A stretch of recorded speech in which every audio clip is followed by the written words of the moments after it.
Hello friend, आज हम सुनेंगे श्रावण मास महत्तम का चौथा और पांचवा अध्याय। इसमें हम सुनेंगे धारण पारण, मासोपास व्रत और रुद्र वर्ती व्रत वर्णन का, सुगंधा का आख्यान। ईश्वर बोले, सनत कुमार, अब मैं धारण पारण व्रत का वर्णन करता हूँ। प्रतिपदा के दिन प्रारंभ होकर सर्वप्रथम पुण्य चाहने वाले वाचक को इसके बाद मेरी प्रसन्नता के लिए यह व्रत धारण करने का संकल्प करना चाहिए। एक दिन व्रत धारण करे और दूसरे दिन व्रत का पारण करे। धारण में उपवास तथा पारण में भोजन है। श्रावण मास के समाप्त होने पर सबसे पहले पुण्य चाहने वाले को चाहिए कि इसके बाद हे माधव आचार्य तथा अन्य ब्राह्मणों का वरण करना चाहिए। तत्पश्चात पार्वती तथा शिव जी की स्वर्ण निर्मित प्रतिमा को जल भरे हुए कुंभ पर स्थापित कर रात्रि में भक्ति पूर्वक पूजन करना चाहिए तथा पुराण श्रवण आदि के साथ रात का जागरण करना चाहिए। प्रातः काल अग्नि स्थापना कर विधि पूर्वक होम करना चाहिए। त्र्यंबकम इस मंत्र से तिल मिश्रित भात की आहुति डालनी चाहिए। उसी प्रकार शिव गायत्री मंत्र से घृत मिश्रित भात की आहुति डालें और पुनः पंचाक्षर मंत्र से खीर की आहुति प्रदान करें। तदंतर पूर्ण आहुति देकर होम शेष का समापन करना चाहिए। इसके बाद में ब्राह्मणों को भोजन कराना चाहिए तथा साथ ही आचार्यों की पूजा करनी चाहिए। हे महाभाग, इस प्रकार से उद्धान संपन्न करके मनुष्य ब्रह्म हत्या आदि पातकों से मुक्त हो जाता है, इसमें कोई संदेह नहीं। अतः इस महाव्रत को अवश्य करना चाहिए। हे मुनि, अब श्रावण मास में उपवास की विधि को आदर पूर्वक सुनो। प्रतिपदा के दिन प्रातः काल इस व्रत का संकल्प करें। स्त्री हो या पुरुष, मन तथा इंद्रियों को नियंत्रण करके इस व्रत को करें। अमावस्या तिथि को लोक कल्याण करने वाले वृषध्वज शंकर जी की पूजा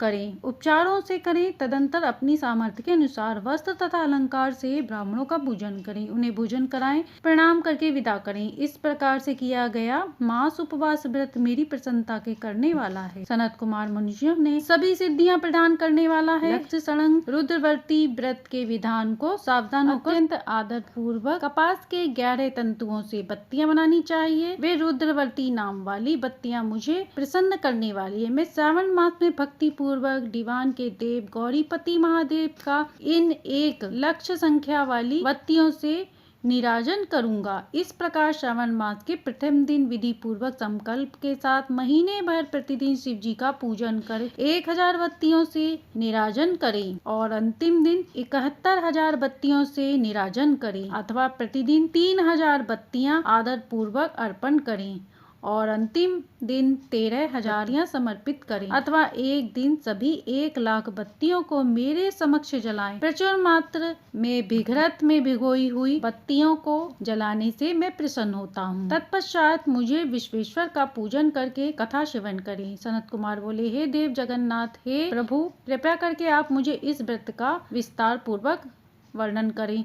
इस व्रत को सर्वप्रथम किसने किया तथा इसके उद्यापन की विधि क्या है? ईश्वर बोले, हे ब्रह्मपुत्र, व्रतों में उत्तम रुद्र वर्ती व्रत के विषय में सावधान होकर सुनो। यह व्रत महापुण्यदायक, सभी उपद्रवों का नाश करने वाला, प्रीति तथा सौभाग्य देने वाला, पुत्र पौत्रादि समृद्धि प्रदान करने वाला है और शंकर जी के प्रति उत्पन्न प्रेम को बढ़ाने वाला है और परम शिवलोक को देने वाला है। तीनों लोकों में इस रुद्रवर्ती के समान कोई व्रत नहीं है। इस संबंध में लोक यह प्राचीन दृष्टान है। शिप्रा नदी के रम्य तट उज्जैनी नामक सुंदर नगरी थी। उस नगरी में सुगंधा नाम की एक परम सुंदरी वीरांगना थी। उसने अपने सत्सर्ग के लिए अत्यंत दुस्सह शुल्क निश्चित किया था। 100 सुवर्ण मुद्रा देकर सत्सर्ग करने की शर्त रखी थी। उस सुगंधा ने युवकों तथा ब्राह्मणों को भी भ्रष्ट कर दिया। उसने राजाओं तथा राजकुमारों को नग्न करके उनके आभूषण आदि लेकर उनका बहुत तिरस्कार किया था। इस प्रकार उस सुगंधा ने बहुत लोगों को लूटा था। उसके शरीर की सुगंध से कोस भर का स्थान सुगंधित रहता था। वह पृथ्वी तल पर रूप, लावण्य और कांति की मानो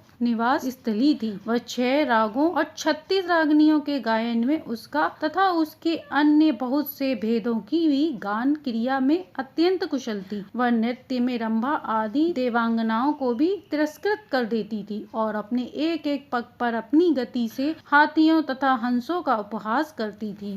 किसी दिन वह सुगंधा कटाक्ष तथा भोज चलाने के द्वारा काम बाड़ों को छोड़ती हुई क्रीड़ा करने के लिए विचार से शिला नदी के तट पर गई। उसने ऋषियों के द्वारा शोभित मनोरम नदी को देखा। वहाँ कई विप्र ध्यान में लगे हुए थे तथा कई जप में लीन थे, कई शिवार्चना में रत थे तथा कई विष्णु जी के पूजन में तल्लीन थे। हे मुनि, उसने उन ऋषियों के बीच विराजमान मुनि वशिष्ठ को देखा। उनके दर्शन के प्रभाव से उसकी बुद्धि धर्म में परिवर्तित हो गई। जीवन तथा विशेष रूप से विषयों से उसकी विरक्ति हो गई। वह अपना सिर झुकाकर बार बार मुनि को प्रणाम करके अपने पांव की निवृत्ति के लिए मुनि श्रेष्ठ वशिष्ठ से कहने लगी। सुगंधा बोली, हे अनाथनाथ, हे विप्रे, हे सर्वादि विद्या विशारद, हे योगीश, मैंने बहुत से पाप किए हैं, अतः हे प्रभु, उन समस्त पापों के नाश के लिए मुझे कोई उपाय बताएं। ईश्वर बोले, सनत कुमार, उस सुगंधा के इस प्रकार कहने पर वे दीन वत्स मुनि वशिष्ठ अपनी जान दृष्टि से उसके कर्मों को जानकर आदर पूर्वक कहने लगे, तुम सावधान होकर सुनो, जिस पुण्य से तुम्हारे पाप का पूर्ण रूप से नाश हो जाएगा वह सब मैं तुमसे कह रहा हूँ। हे भद्रे, 3 लोकों में विख्यात वाराणसी में जाओ। वहाँ जाकर तीनों लोकों में दुर्लभ महान पुण्य देने वाले शिव के लिए अत्यंत प्रीति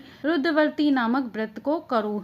उस क्षेत्र में, हे भद्रे, इस व्रत को करके तुम परम गति को प्राप्त होगी। ईश्वर बोले, तब उसने अपना धन लेकर सेवक तथा मित्र सहित काशी में जाकर वशिष्ठ जी के द्वारा बताए हुए विधान के अनुसार व्रत किया। इस प्रकार उस व्रत के प्रभाव से वह शरीर उस शिवलिंग की विलीन हो गया। सनत कुमार, इस प्रकार जो स्त्री इस परम दुर्लभ व्रत को करती है वह जिस जिस अभिष्ट पदार्थ की इच्छा करती है उसे निसंदेह प्राप्त होता है। सुब्रत, अब आप माणिक्यवर्तियों का महात्म्य सुनो। हे विप्र, उन माणिक्यवर्तियों के व्रत से स्त्री मेरे अर्ध आसन की अधिकारी हो जाती है और महाप्रलय पर्यंत वह मेरे लिए प्रिय रहती है। अब मैं इस व्रत की संपूर्णता के लिए उद्यापन का विधान कहूँगा। चांदी की बनी हुई नंदेश्वर की मूर्ति पर आसीन सुमरमय भगवान शिव जी की पार्वती सहित प्रतिमा को स्थापित करना चाहिए और विधि के साथ पूजन करके रात्रि में जागरण करना चाहिए। इसके बाद प्रातःकालीन नदी में निर्मल जल में विधि पूर्वक स्नान 11 ब्राह्मणों सहित आचार्य का वर्ण करना चाहिए। तत्पश्चात रुद्र सूक्त से अथवा गायत्री से अथवा होम मंत्र से घी खीर तथा बिल्व पत्र का होम करना चाहिए। इसके बाद पूर्णाहुति होम कर आचार्य आदि की विधिवत पूजा करनी चाहिए। 11 उत्तम विप्रों को भोजन कराना चाहिए। हे सनत कुमार, जो स्त्री इस प्रकार इस व्रत को करती है वह समस्त पापों से मुक्त हो जाती है। तत्पश्चात विधि विधान से कथा सुन स्थापित की गई समस्त सामग्री ब्राह्मण को दे देनी चाहिए। इससे निश्चित रूप से 1000 अश्वमेध यज्ञों का फल प्राप्त होता है। इस प्रकार स्कंद पुराण के अंतर्गत श्रावण मास महत्तम का 4था अध्याय पूर्ण हुआ। अब सुनते हैं 5वां अध्याय। श्रावण मास में किए जाने वाले विभिन्न व्रत अनुष्ठान और रविवार व्रत का सुकर्मा द्विज कथा के द्वारा वर्णन है। ईश्वर बोले,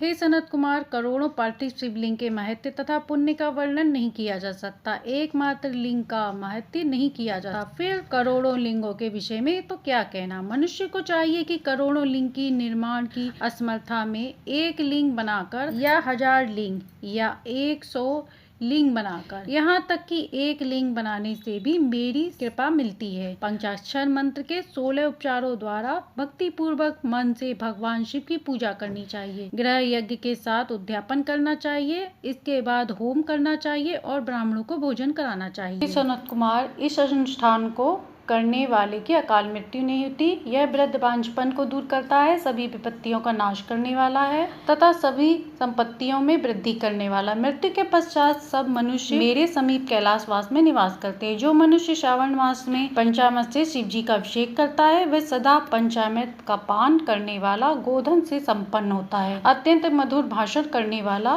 तथा त्रिपुर के शत्रु भगवान शिव को प्रिय होता है। जो इस मास में अनोदान व्रत करने वाला तथा हविष्यान ग्रहण करने वाला होता है वह हवि आदि सभी प्रकार के धान्यों का अक्षय निधि स्वरूप हो जाता है। पत्तल पर भोजन करने वाला श्रेष्ठ मनुष्य सुवर्ण पात्र में भोजन करने वाला, शाक को त्याग करने वाला शाकाकर्ता हो जाता है। श्रावण मास में केवल भूमि पर सोने वाला कैलाश पर्वत पर निवासता है। इस मास में एक दिन भी प्रातः काल स्नान करने से मनुष्य को 1 वर्ष स्नान करने का फल मिलता है। इस मास में जितेंद्रिय होने इंद्रिय बल प्राप्त होता है। इस मास में विशिष्ट स्फटिक, पाषाण, मृतिका, मर्क, मणि, पिष्ट, मीठी धातु, चंदन, नवनीत आदि से निर्मित अन्य किसी भी शिवलिंग के साथ किसी स्वयं आविर्भूत न हुए लिंग में श्रेष्ठ पूजा करने वाला ब्रह्म हत्या को भस्म कर डालता है। किसी तीर्थ क्षेत्र में सूर्य ग्रहण या चंद्र ग्रहण के अवसर पर 1 लाख जप से जो सिद्धियां होती हैं वह इस मास में एक बार जप करने से मिल जाती है। अन्य समय में जो 1000 नमस्कार प्रदक्षिणाएं होती हैं उसका जो फल होता है वह इस मास में केवल एक बार करने से प्राप्त होता है। मुझको प्रिय सावन मास में वेद पारायण करने पर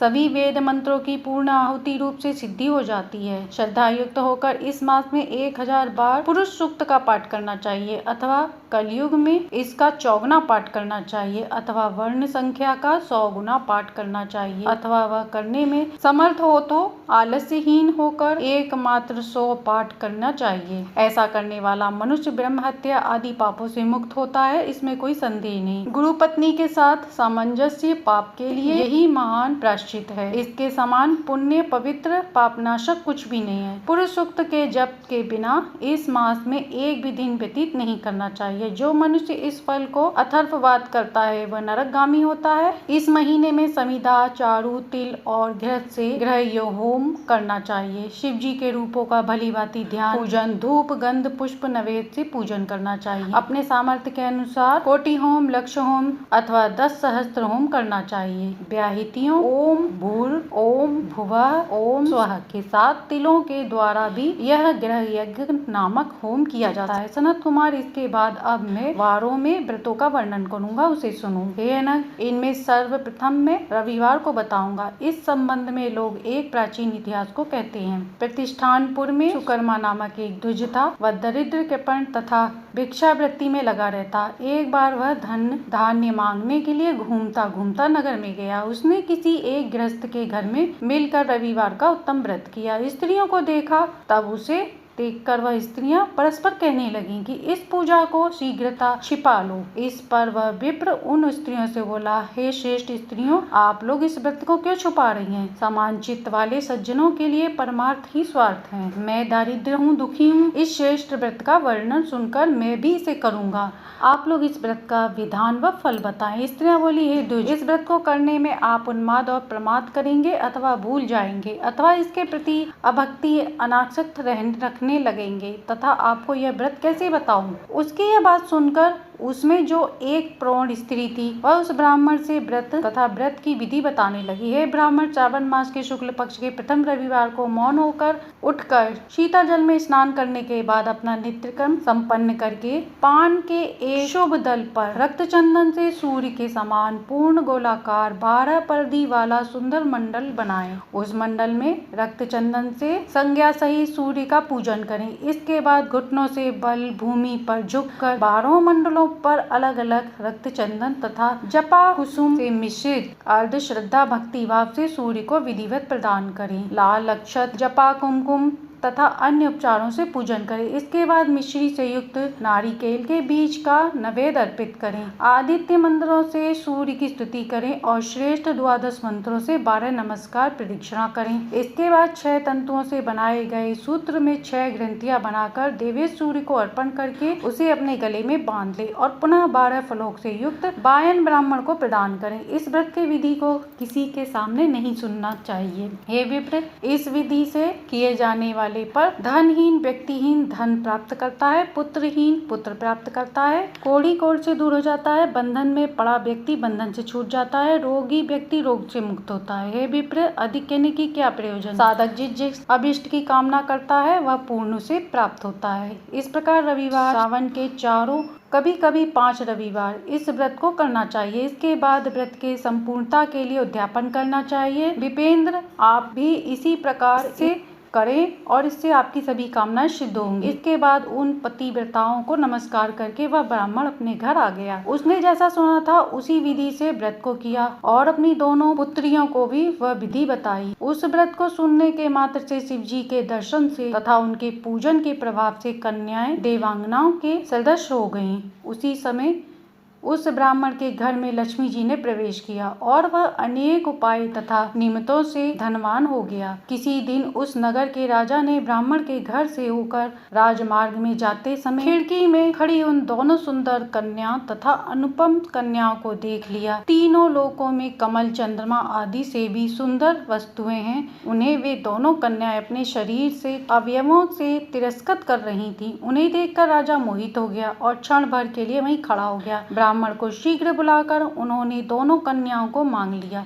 यह सुनकर ब्राह्मण ने दोनों कन्याओं का विवाह उससे कर दिया। तब उस ब्राह्मण ने हर्षित होकर दोनों कन्याएं राजा को प्रदान कर दी। उस राजा को पति के रूप में प्राप्त करके वे कन्याएं भी प्रसन्न हो गईं। वे स्वयं इस व्रत को करने लगी और पुत्र पौत्र आदि से संपन्न हुई। हे मुनि, महान ऐश्वर्य देने वाले इस व्रत को मैंने आपसे कह दिया। विधि नंदन, जिस व्रत के श्रवण मात्र से मनुष्य सभी मनोरथ को प्राप्त कर लेता है, उसके अनुष्ठान करने के फल का वर्णन कैसे किया जाता है। इस प्रकार श्री स्कंद पुराण के अंतर्गत ईश्वर संवाद में श्रावण मास महत्तम के आदि रविवार व्रत कथन नामक 5वां अध्याय पूर्ण हुआ। आशा है कि आपको यह अध्याय अच्छा लगा हो तो लाइक शेयर सब्सक्राइब करें।